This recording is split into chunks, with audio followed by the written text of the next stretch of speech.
What's good, everybody? It's your girl Tasha. Welcome back to the channel. I have not been consistent in my filming, so I am trying my best to get back on track. Trying to move and trying to also stay on top of YouTube have not been easy for me. But anyway, what are some of the things that I wish I would have learned before I got married? So that is what this video is going to be about today. You might be somebody who is getting married for the first time, or maybe it's your second time, or your third, or your fourth. And maybe there are some things that you still haven't learned being married. Being married is not easy. Being in a long-term relationship is not easy. And for some of us, when we don't have the blueprint to follow, it does make being in a relationship, especially being in a long-term relationship, very difficult.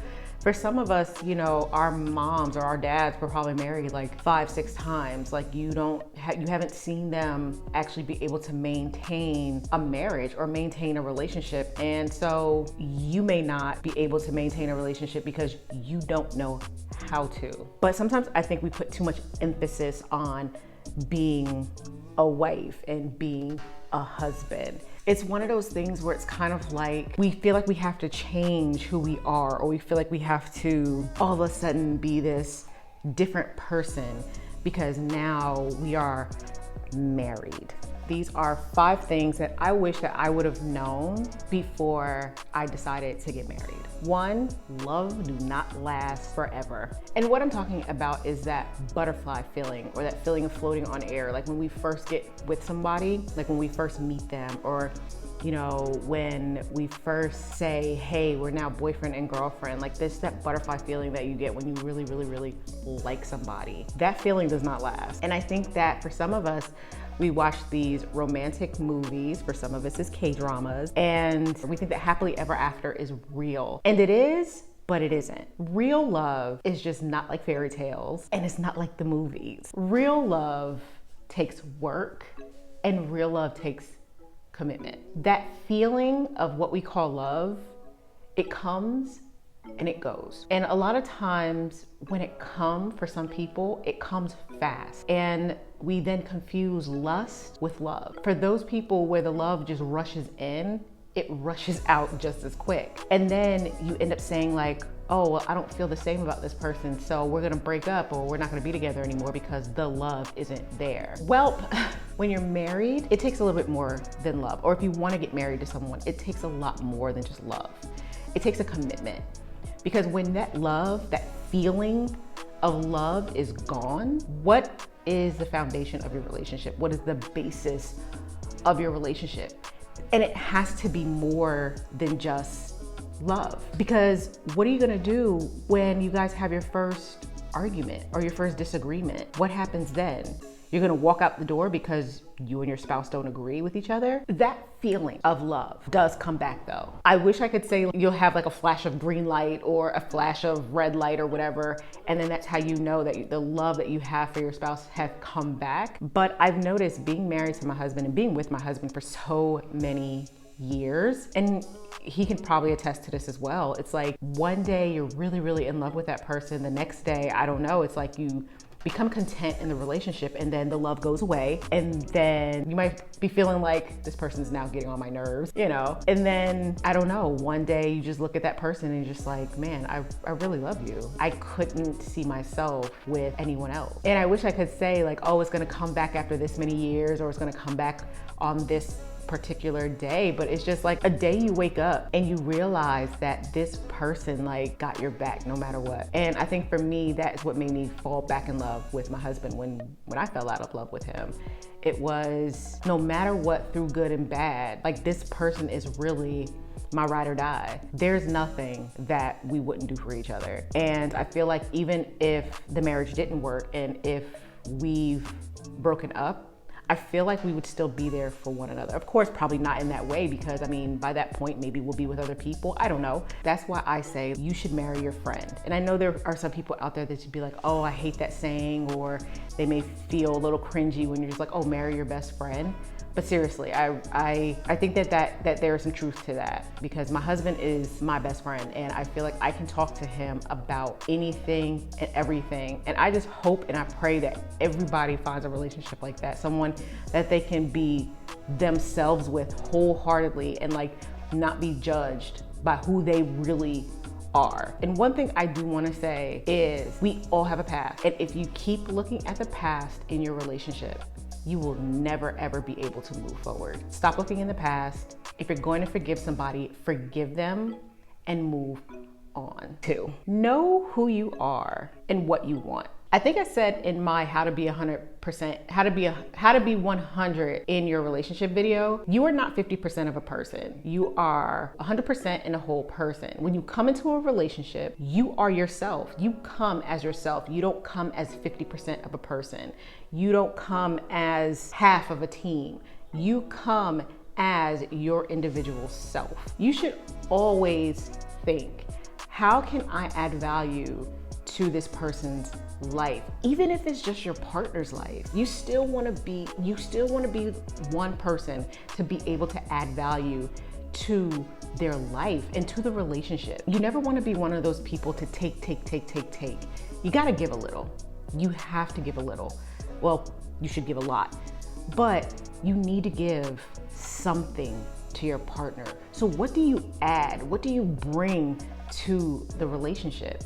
And the only way that you could bring any good to the relationship is you have to know yourself and you have to know what you want. And for some people, what we do is we get into these relationships and we allow the relationship or the person that we're with completely change who we are. Now, if you want to change and it's your choice to change, fine. But if you are changing because you feel like you need to be this different person for the person that you're with, that relationship is not going to last, because you don't want to pretend that you're someone else. You want to be 100% you, and you want to bring you, who you are, into your relationship. 3, take care of the little things. Relationships will fall apart on just the little things. It's funny because a couple of years ago, when me and my husband was actually going through one of our separations, that is what he said to me. He was just like, you stop doing the little things. And the little things was something as simple as, if he was sitting down watching TV or something like that, I would bring him something to drink, or I would ask him, did he want something to drink? Or if I was going into the kitchen, I'd be like, hey babe, I'm going into the kitchen. Do you need anything? It was something as simple as if I was walking by him, kissing him on the cheek.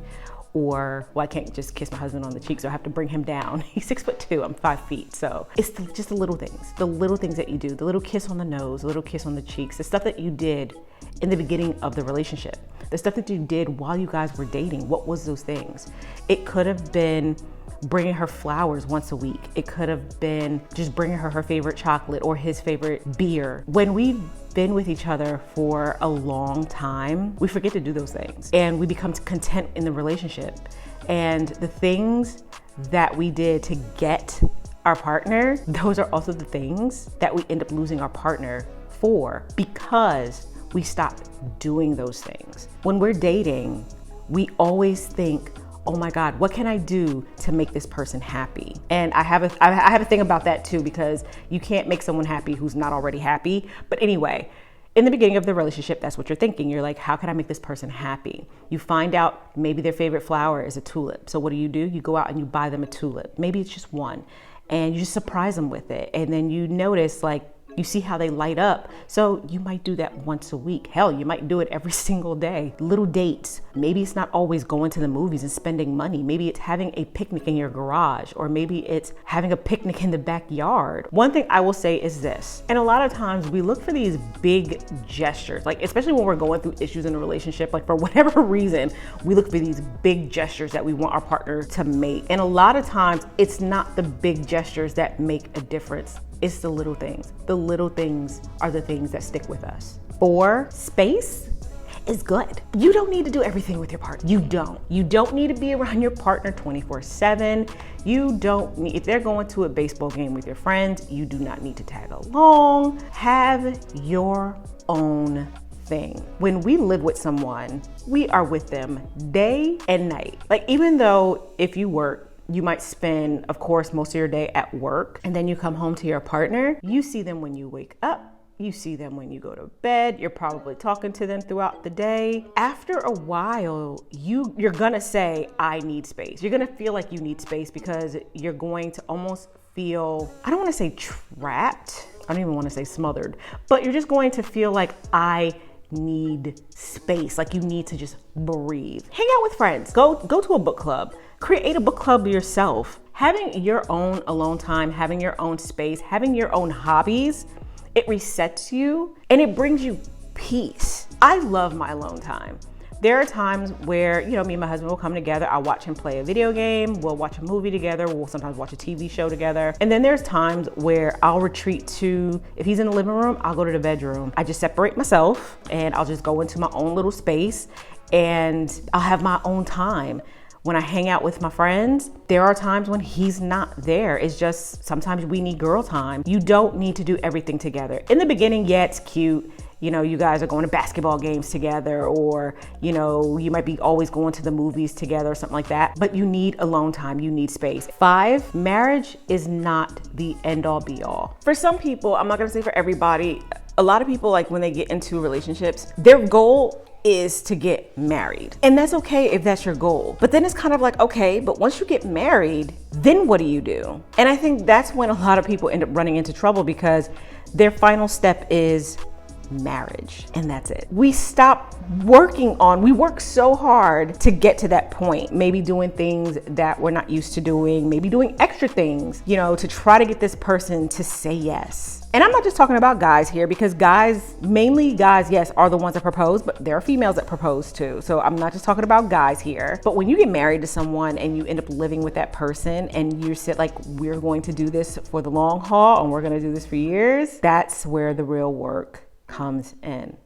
Because being with someone for over 10 years, and granted, me and my husband are close to being together for 20 years, and being with someone for that long, it takes work on both sides. It takes more work in yourself than it really does in the marriage. The relationship that you started is going to look different years down the road. When me and my husband got married, we were both in our 20s. I was 25, he was 27. My husband's now in his 40s and I'm touching the door of 40. So now it's kind of like we are not the same people in our 20s than we are now here in our 40s. So your marriage is going to evolve, your relationship is going to evolve, and you have to evolve with it. You have to evolve with it. I think that what happens is a lot of people end up getting stuck in the past. And that's why I said you cannot get stuck in the past. You have to move forward if you want your relationship to work. Being stuck in the past, there's no way the relationship can move forward if you keep looking back. As you get older, as you change habits, as you change the things that you're even interested in, you have to let your marriage evolve with it. You cannot keep saying, looking at your partner like you changed.